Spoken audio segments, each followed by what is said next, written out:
Velkomin að Grísará og nú ætlum við að smíða enn eitt módelið eins og sé ekki nóg af þeim hérna. En það sem við ætlum að smíða núna heitir Coyote frá Slack og er pínulítil sviffluga. Nú skulum við byrja því að skoða hvað er í þessum kassa.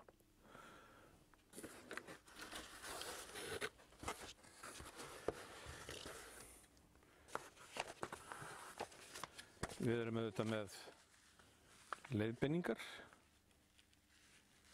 og þær eru bæði skrifaðar og í myndum sem er ansi sniðugt.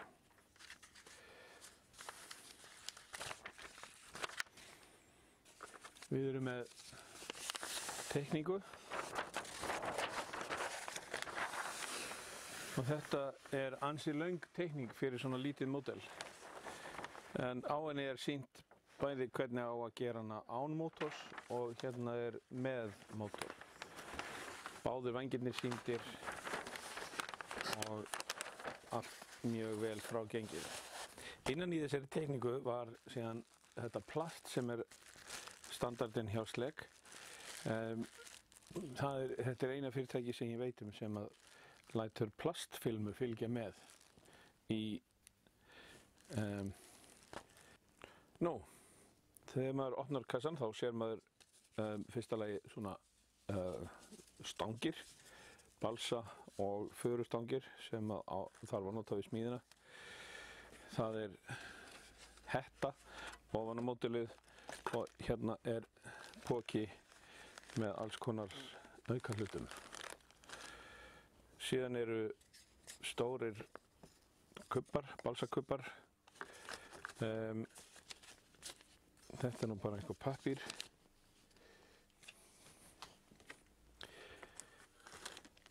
Hérna er lítill poki með smá hlutum úr riði. Það eru límmiðar og hérna er stýristöng. Síðan er alveg bunki af víði sem á að fara í þetta módel. Flest af því er annaðhvort svona fræst út eða eins og hér skorið með laser.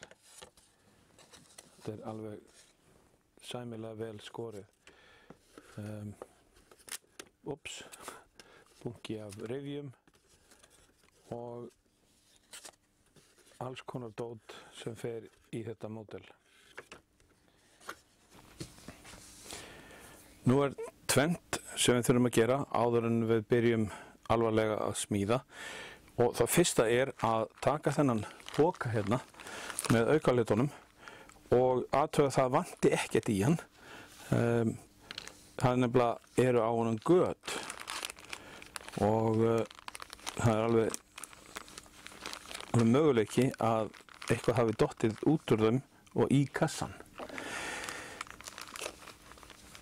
Þetta ætla ég síðan að setja í svona box. Þetta er box undan ítölsku salati frá Matur og Mörk. Ekki það ég sé neitt að auglýsa fyrir það, en þetta er bara svo gott salat. Og það passar akkurat fyrir þessu aukahluti. Hérna er lítill poki með göflum sem fer þarna akkurat onni og ég ætla að aðgreina úr þessum poka teygjurnar og allt annað.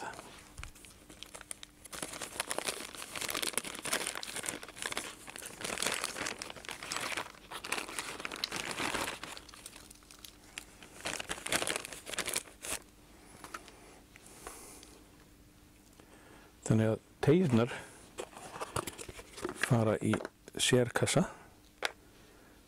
svo ég veit nú hvar þær eru.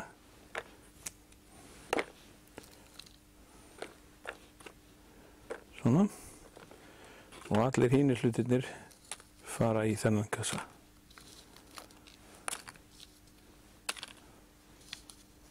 Hérna meira sér tákrókur.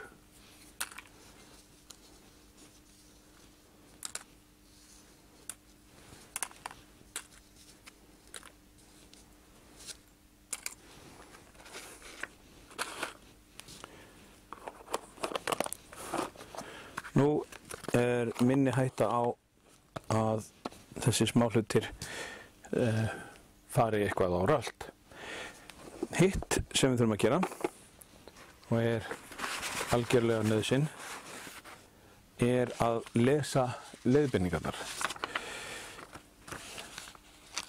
Þær eru ekki flóknar en það er alltaf hætta á að eitthvað komið upp á sem að býst ekki við. Þannig að það er eins gott að vita af því og þeir segja þá frá því í leiðbeiningunum ef það er eitthvað sem að þarf að gera sérstaklega. Það er nefnilega mjög slæmt að vera búin að líma saman 2 parta og komast að því að þriðji hluturinn átti að vera límdur inn á milli þeirra. Svoleiðis kemur allt fram í leiðbeiningunum.